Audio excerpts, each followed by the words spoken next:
Hi, everybody. Today I want to talk about advocates and outliers.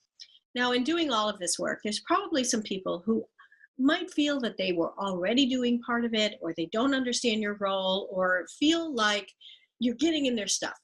That's natural. But what we need to do as we lead the work and as we try to unite ourselves as a group of people driving the organization toward a better way of improving lives is to understand who's an advocate and who's an outlier.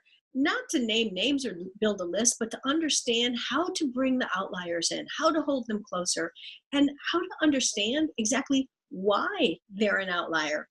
Let me give you an example. There's a client that I'm working with, and we are bringing them through a level of maturity of helping the organization and the leaders understand what they're doing today and how they're doing it and how it's actually not supporting customers' lives. Now, like many of us have to do, we've identified a couple really specific customer experiences that are just not great for customers. We've done the work to bring the leaders together. We've created consensus around some of those. We've even renamed those actions from customer goal point of view.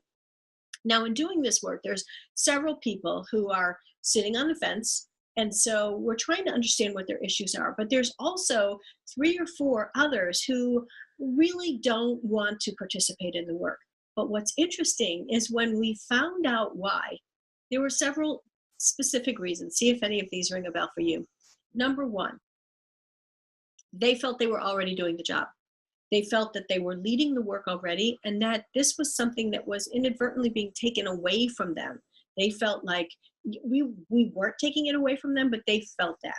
And so what we've done with those folks is actually offered to co-lead this project with them. Now, what's happening immediately as we made that shift is that we're moving these folks from being outliers, not yet to advocates, but they're moving toward that direction by giving them some of what they thought was power being taken away.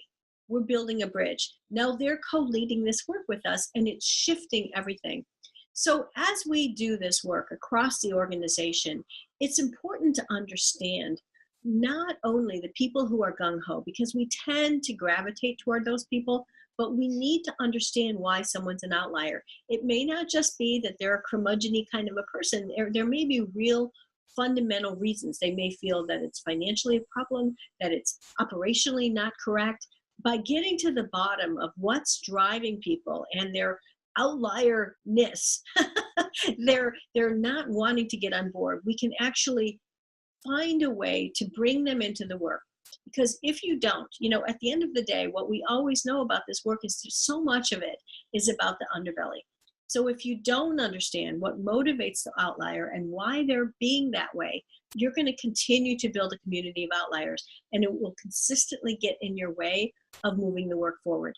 So that's it for me today on today's Daily Dose. Number one, know the outliers and the advocates. Number two, understand the reason why somebody's an outlier. Really get to know their motivation. And number three, give them a spotlight. Invite them to co-lead the work with you. I guarantee it will start shifting people from one direction to wanting to be a part of the work. Thanks, everybody. Talk to you soon.